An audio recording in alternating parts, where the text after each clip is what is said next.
no tenemos un tratado que regule como tal los derechos de la comunidad LGBTI, a diferencia de otros grupos en situación de vulnerabilidad, como por ejemplo la Convención sobre los Derechos de las Personas con Discapacidad, en el caso de personas con discapacidad, o la Convención de la Eliminación de todas las formas de discriminación contra la mujer, en el caso de las mujeres. En el caso de las personas con discapacidad, no contamos con un tratado internacional específico porque todavía no se ha logrado un consenso en ese sentido. Lo que sí tenemos es, en términos de soft law, los principios de Yogyakarta, que son unos principios generados desde la sociedad civil, desde la academia, con una serie de principios e ideas sobre cómo se debe regular, cómo se deben configurar ciertos derechos, como la libertad de tránsito, como los derechos sociales, económicos y culturales, la participación política, atendiendo a las necesidades particulares que pueden tener los miembros de la comunidad LGBTI. Además de eso, vamos a encontrar pronunciamientos de distintos comités de tratados en la materia que les corresponde en relación con las personas LGBTI. Entonces, por ejemplo, el Comité de Derechos Humanos va a tener pronunciamientos sobre las personas LGBTI, el Comité sobre Trabajadores Migrantes también va a tener pronunciamientos sobre personas LGBTI, pero como digo, lo preocupante es que hasta el día de hoy no contamos con un instrumento particular. A nivel de sistema interamericano, que quizás es lo más cercano para nosotros como país, tampoco tenemos un tratado en vigor, pero tenemos un pequeño avance adicional, que es la mención expresa a la prohibición de la discriminación por orientación sexual e identidad de género en la CIADIS, pero aquí también hay que hacer la salvedad que la CIADIS aún no entra en vigor, y esto quiere decir que a la fecha no es en estricto exigible a los estados, aun cuando sí podríamos argumentar que los estados no pueden ir en contra del objeto y fin de este tratado. Lo que sí tenemos, a partir de los pronunciamientos de la Corte Interamericana de Derechos Humanos, que es muy importante tener en cuenta, es una línea jurisprudencial, sí, una serie de pronunciamientos de la Corte que nos va a ir trazando, construyendo una jurisprudencia en relación con los derechos de la comunidad LGBTI. Entonces vamos a tener un primer caso emblemático, que es el caso Atala Rifo y Niñas contra Chile, en el cual la Corte va a decir por primera vez que la orientación sexual es un motivo prohibido de discriminación, tal como lo es la identidad de género. Esto se va a repetir en casos como Duque contra Colombia, Flor Freire contra Ecuador y Ramírez Escobar contra Guatemala, hasta el caso más reciente, que es el caso de Azul Rojas Marín contra Perú, donde la Corte ya va a empezar a profundizar más sobre cómo la violencia por prejuicio, la orientación sexual, la identidad de género son motivos prohibidos de discriminación que deben ser combatidos desde los estados. Entonces, esta línea jurisprudencial es un elemento muy importante en términos de protección internacional que vamos a usar quienes defendemos los derechos de la comunidad LGBTI al momento de hacerlo.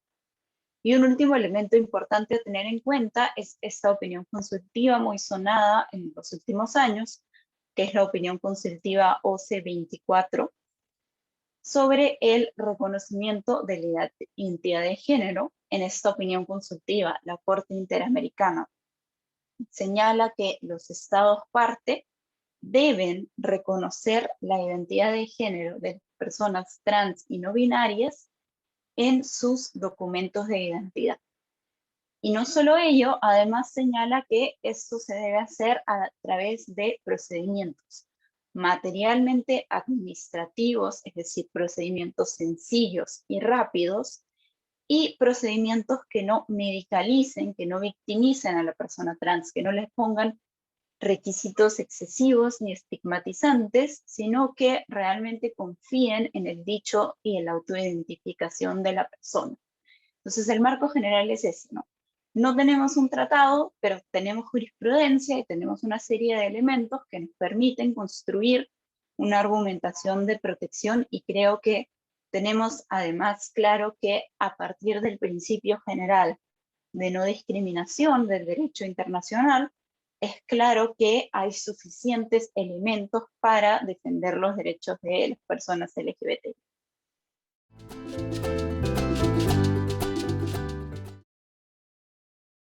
Yo creo que el principal desafío al reconocimiento de los derechos de las personas LGBTI que aún persiste en el Perú siempre va a ser el prejuicio que existe en la sociedad. Esto va a afectar tanto la voluntad política en términos de crear programas y políticas de protección a la comunidad, pero también el prejuicio que existe en los operadores jurídicos para reconocer derechos. El andamiaje jurídico, como yo les decía, ya está ahí. Los elementos jurídicos para proteger a la comunidad están ahí, existen. Pero lo que muchas veces vamos a encontrar cuando uno, por ejemplo, inicia un proceso de cambio de nombre, es que el juzgador es quien no se siente cómodo acogiendo esos argumentos. Y la argumentación que te va a devolver el juzgador muchas veces esconde un estigma. Se esconde detrás de un esto es contrario al orden público, esto no lo va a aceptar la sociedad, esto no me lo dice la ley y por lo tanto es mejor no hacerlo, aun cuando es posible. Entonces, se puede construir una protección a través de la jurisprudencia. Eso que no está en la ley no está impedido que los jueces lo hagan. Pero eso requiere, por un lado, de litigantes que estén dispuestos a iniciar procesos de litigio estratégico y también de jueces y juezas que estén dispuestas a dar las respuestas jurídicamente correctas a esos casos. Creo que ese sería el principal problema, ¿no? Mientras existan prejuicios contra la comunidad LGBTI, no van a existir normas ni sentencias que adecuadamente reconozcan los derechos de la comunidad. También se requiere una comunidad jurídica comprometida con la defensa de la comunidad LGBTI. Quienes nos dedicamos a trabajar esos temas todavía somos pocas personas y todavía hay una noción de que para proteger los derechos de la comunidad LGBTI uno tiene que ser defensor de derechos humanos, cuando en realidad esto puede venir desde diversos campos. Alguien que trabaja en un estudio de abogados puede incentivar a uno de sus clientes, por ejemplo, a adoptar políticas inclusivas dentro de su empresa, o adoptar la política de uso de nombre de las personas trans, aun cuando no hayan modificado su nombre legal dentro de su empresa. Y eso es un avance. Y luego vamos a encontrar que hay áreas de protección de derechos particularmente álgidas. Esta que mencionaba ahora es una de las más graves, la identidad de las personas trans. Hasta el día de hoy, en el Perú, para que una persona trans pueda tener su nombre en su DNI, es decir, el nombre con el cual se identifica en su DNI, tiene que pasar por un proceso judicial que puede durar 1 año o más, que tiene un costo que para una persona trans que muchas veces no puede acceder a un trabajo porque justamente no tiene un documento que refleja su identidad, tiene un costo muy elevado. Y por supuesto, no tener un DNI genera una serie de barreras en el acceso a otros derechos. Entonces, ese es, creo, el desafío clave que enfrenta a la comunidad. Otro desafío muy importante ligado al anterior es el acceso a la salud, porque persisten muchos estigmas en el sistema de salud. De hecho, hace poco leía que al 2017 solamente el 10% de las personas trans estaban afiliadas al sistema de salud. Y mucho tiene que ver con justamente la ausencia de documentos de identidad que te permitan acceder a todos estos servicios. E incluso cuando accedes a ellos, muchas veces no son adecuados a las necesidades ya no solo de las personas trans, sino de toda la comunidad LGBTI. Entonces, yo diría que esos son los 3 desafíos, ¿no? El prejuicio siempre, y luego el acceso a la identidad, el acceso a la salud, y un tema del que vamos a hablar luego, entonces no lo quiero abordar todavía, pero que sería la violencia por prejuicio.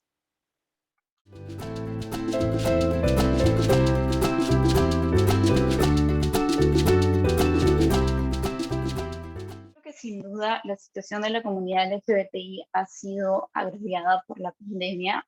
como lo ha sido la situación de toda la población en situación de vulnerabilidad. Y creo que podemos pensar en particular en dos aspectos. Por un lado, en el acceso a la salud, que como decía, ya de por sí era precario, pero en un contexto de pandemia se vuelve aún más difícil. Y creo que quienes más han sufrido el impacto diferenciado de la pandemia ha sido la comunidad de personas trans, por los problemas que ya adelantaba en torno a la identificación. Una persona trans que tiene un DNI que no refleja su identidad va a tener problemas si es que se enferma de COVID y requiere atención. Puede tener problemas al momento de vacunarse. Tuvo problemas en el momento en el que se hizo esta política de salida por días en torno al género. Se vieron muchas denuncias de detenciones de personas trans cuyos documentos de identidad no correspondían con su identidad de género y por lo tanto no estaba claro para los agentes del Estado qué día debían salir. Eso posteriormente fue aclarado por el Estado, pero eso no evitó que ocurran episodios severos de discriminación que se terminaron viralizando en redes y por lo tanto también exponiendo a estas personas. Y un problema aún más grande es que como muchas de las personas trans no tienen un documento actualizado o no tienen siquiera un documento de identidad y viven en casas trans, en casas comunes, no están empadronadas y por lo tanto no han podido acceder a los beneficios del Estado, como los bonos, como las canastas de alimentación. Entonces se han encontrado en una situación particularmente precaria por este año y medio durante el cual se ha limitado el acceso al trabajo.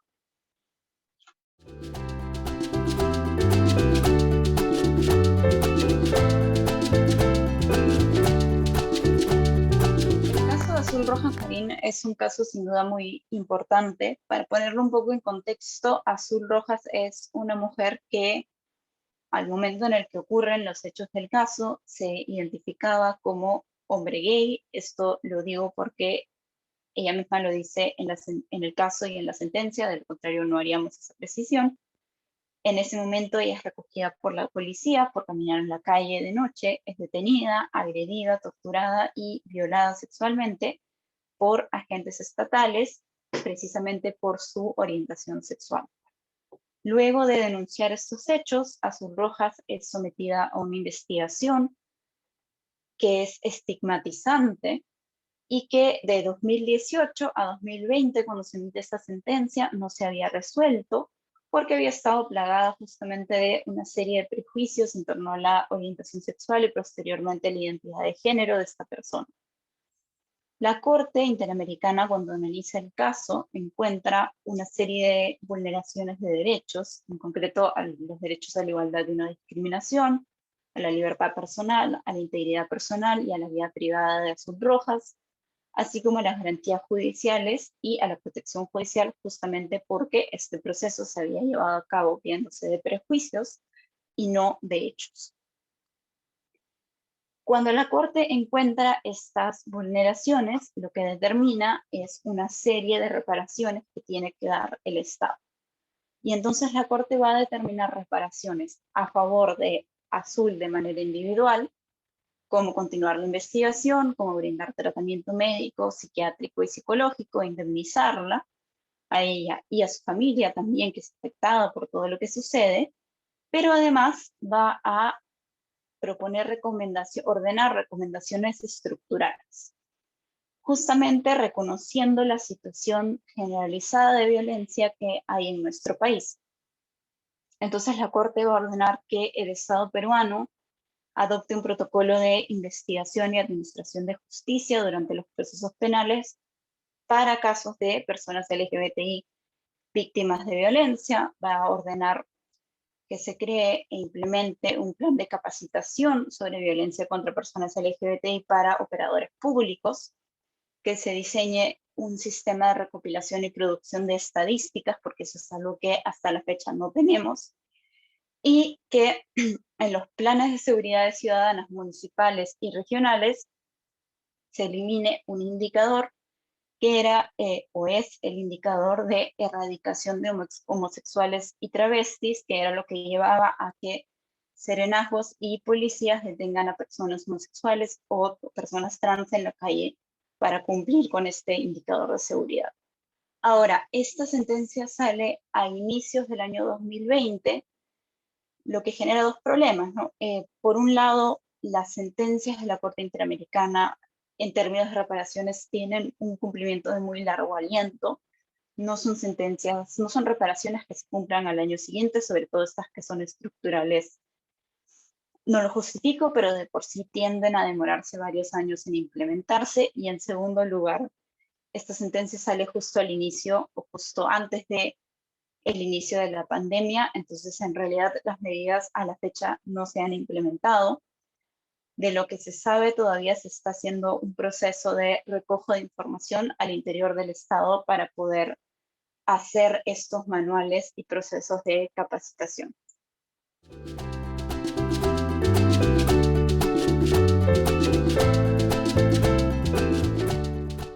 La violencia contra la comunidad LGBTI, es importante recordar que los tratados de derechos humanos tienen dos obligaciones generales, ¿sí? Una de respeto y otra de garantía.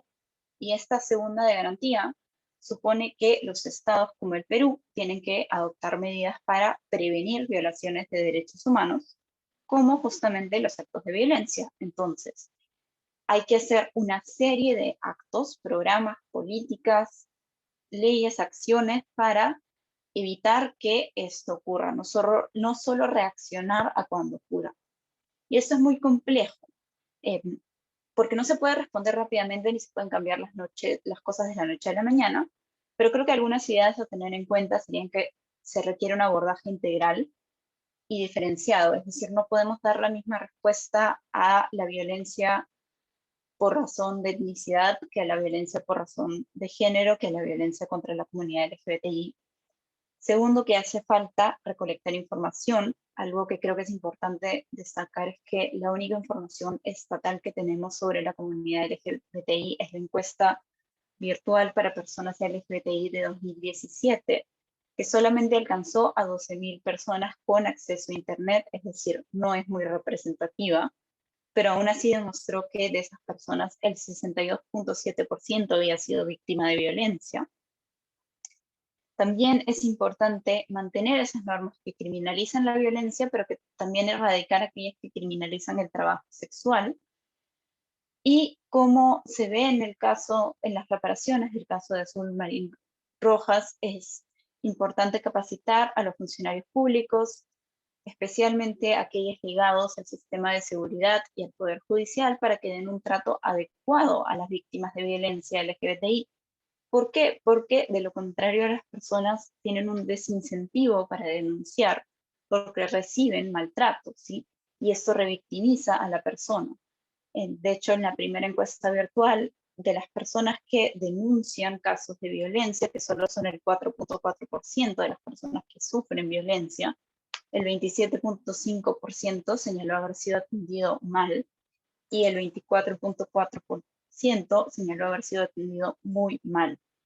Entonces, hay que trabajar todavía en la respuesta que damos. Y también creo un punto importante que no es un tema de prevención, pero sin duda es importante en términos de cómo respondemos a los casos de violencia, es cómo enmarcamos esa respuesta. Los casos de violencia contra la comunidad LGBTI muchas veces se toman a la ligera. Pasan cosas como en el caso de Azul, que en 10 años todavía no se han establecido responsabilidades. Se dice que no son una prioridad porque hay cosas más urgentes en el país. Entonces esto se tiene que tomar como una prioridad, como algo que es urgente y como algo que se tiene que trabajar en serio y de forma integral desde distintos espacios.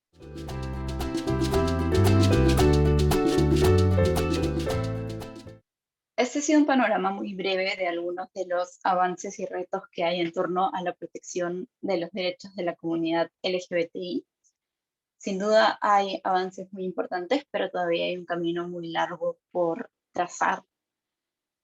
Y siendo junio, siendo el mes del orgullo, es un mes para conmemorar todos los avances que hemos tenido a lo largo de los años y a todas aquellas personas que han contribuido a lograr el reconocimiento de los derechos que tenemos hasta el día de hoy. Mi invitación sería a que quienes hayan visto esta entrevista, si es que no saben mucho del tema, a involucrarse más en el tema, leer un poco. Hay muchísima información allí afuera, sobre todo ahora con acceso a Internet. Y a quienes trabajan el tema, a seguir haciéndolo. Saben que hay una gran comunidad de defensores y defensoras y activistas que siempre van a recibirlos con los brazos abiertos. Entonces, seguimos trabajando, seguimos construyendo y seguimos, por supuesto, sumando desde cada uno de nuestros espacios a la defensa de los derechos de la comunidad LGBTI.